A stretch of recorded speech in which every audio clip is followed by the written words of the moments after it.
कि अगर आप पुलिस पर भरोसा करते हैं, किसी प्रशासन पर भरोसा करते हैं, किसी कर्मचारी के ऊपर भरोसा करते हैं तो आपकी भरोसा टूट सकती है। बल्कि इस हालात में आप नहीं रहिए कि पुलिस प्रशासन किसी को आकर के बचा ले या फिर पुलिस प्रशासन के शरण में जाए तो क्या पुलिस प्रशासन इस मैटर को सुलझा सकता है, लेकिन ऐसा नहीं कर सकता।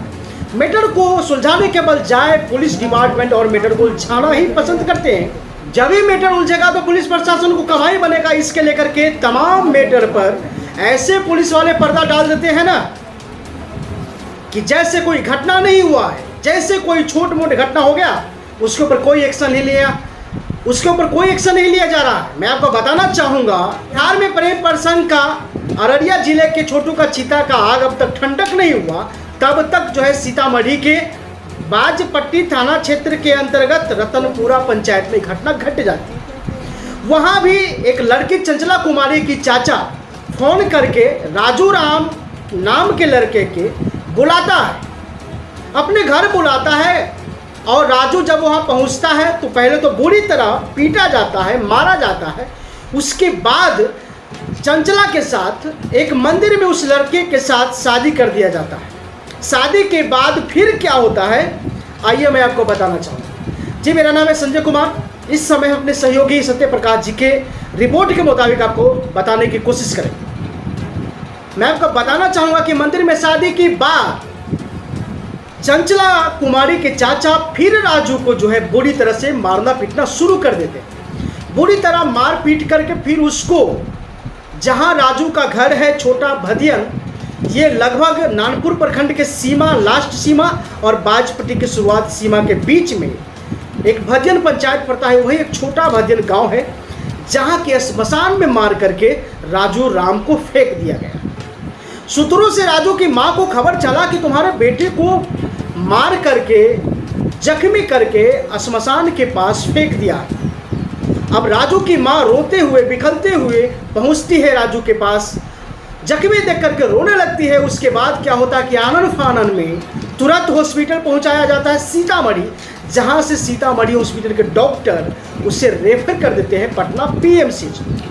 अब पटना पीएमसीएच में कुछ दिन रहने के बाद 10 जुलाई को राजू को पिटाई होता है। 10 जुलाई के बाद से इलाज ही चल रहा था पटना पीएमसीएच में। 26 अगस्त को राजू को मौत हो जाता है। मौत के बाद जब अपने घर पर लाश 27 तारीख को आता है, उसके बाद 28 को दर्ज किया जाता है। 28 को एफआईआर दर्ज किया जाता है। मृत्यु हुआ 26 को, लाश आया 27 को, एफआईआर दर्ज होता है 28 को। क्या कनेक्शन है, क्या मिली भगत है पुलिस का। देख लीजिए कैसे प्रशासन इसको मैनेज करने की कोशिश कर रहा है। मृत्यु हुआ 26 अगस्त को, लाश आई 27 अगस्त को और एफआईआर हुआ 28 अगस्त को। इस बीच में बाजपट्टी प्रशासन कर क्या रहा था? कहीं ना कहीं सवाल खड़े होते हैं बाजपट्टी प्रशासन के ऊपर, और ये सीतामढ़ी में जो बैठे हैं ना एसपी साहब, उनके ऊपर तो और भी सवाल खड़े होते हैं। और ये सबसे पहले तो नीतीश जी के सरकार में इस प्रकार के घटना घट रहा है और पुलिस प्रशासन खामोश है, चुप है, तो कहीं ना कहीं बड़े सवाल खड़े होते हैं ये बिहार में इस वक्त महागठबंधन के सरकार के ऊपर। अगर आम जनता सुरक्षित नहीं है पुलिस से, तो फिर ये पुलिस डिपार्टमेंट क्यों है? क्यों आम जनता को आंखों में धूल झोंका जा रहा है प्रशासन के नाम पर? जिस आम जनता के टैक्स के पैसे से प्रशासन को सैलरी मिलता है और वही आम जनता नहीं बच पाता है, तो फिर किस बात की प्रशासन क्यों रखा जाए? प्रशासन को आम जनता की टैक्स के पैसे पुलिस प्रशासन को सैलरी क्यों दिया जाएगा? जब 10 अगस्त को राजू राम को जब वहां रतनपुरा में पिटाई हो रहा था, राजू राम के पिता को खबर पहुंचता है दशरथ राम को, और वो दशरथ राम बाजपट्टी थाना में दिल्ली से फोन करता है, क्योंकि गांव से कमाने के लिए दूर चले गए थे दशरथ राम।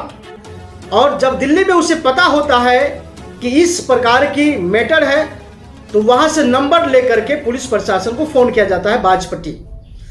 और जब पुलिस प्रशासन को गुहार लगा रहे हैं 10 जुलाई की रात सर मेरे बच्चों को रतनपुरा गांव में कुछ लोग मार रहे हैं, आप उसे बचा लीजिए। जानकारी आप लोगों को थी? जी जानकारी नहीं था। पुलिस प्रशासन बचाने के बजाय पीटने लगा। पुलिस प्रशासन ने क्या कहा, शादी कर रहे हैं राजू के पिता से आप खुद उसके जुबान से फोन किए, कोई आदमी बताया हमें कि वो तुम्हारा राजू को मार रहा है, पीट रहा है फलाने जगह में गाँव में।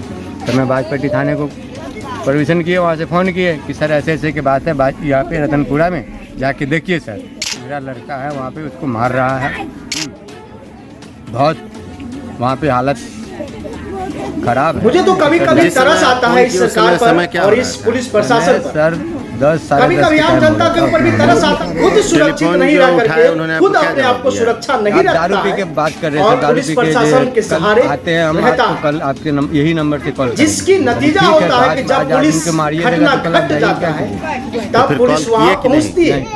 नहीं। अब देखिए किस तरीके से यहाँ राजू 26 अगस्त को मौत होता है, 27 को डेड बॉडी आती है, 27 को पुलिस प्रशासन क्यों नहीं पहुंचा, जो 28 के पहुंच करके एफआईआर किया? ऐसा क्या आपत्ति आ गया था बाजपट्टी थाना में कि प्रशासन 27 तारीख को नहीं पहुंच पाया? चिकित्सक के द्वारा इलाज, ये कहीं ना कहीं सवाल खड़े होते हैं पुलिस प्रशासन के ऊपर। और इस केस का जो आईओ है परमहंस राय, वो अब तक अपराधी को गिरफ्तार नहीं कर पाया। क्या कर रहे हैं आप? अपराधी अब तक गिरफ्तार हो क्यों नहीं रहा है? ये सवाल कहीं ना कहीं खड़े होते हैं केस के आईओ के ऊपर। ये सवाल खड़े होते हैं यहाँ के एसपी के ऊपर, सीतामढ़ी के एसपी के ऊपर सवाल खड़े होते हैं कि किस तरीके से अपने प्रशासन को छूट दे रखा है कि जब मौत हुआ 26 को, लाश आया 27 को, 28 को एफआईआर हुआ तो क्यों हुआ? जबकि पुलिस को जानकारी मिल चुका था 10 जुलाई को ही, और 10 जुलाई को पुलिस नहीं पहुंचा। पुलिस ने कहा कि तुम लोगों ने पी खा करके नौटंकी कर रहे हो। अगर पी खा करके नौटंकी अगर कर रहे हो तो ये आपके क्षेत्र में दारू आया कहां से? ये दारू आया कहां से जो पी करके नौटंकी कर रहा था? ये प्रशासन के द्वारा कहे जाने के अनुसार। लेकिन मीडिया छोड़ेगी नहीं, आपको लपेटेगी, क्योंकि सही जांच होनी चाहिए और अपराधी जल्द से जल्द सलाखों के अंदर होना चाहिए। फिर मिलेंगे अगले वीडियो के साथ, तब तक के लिए नमस्कार।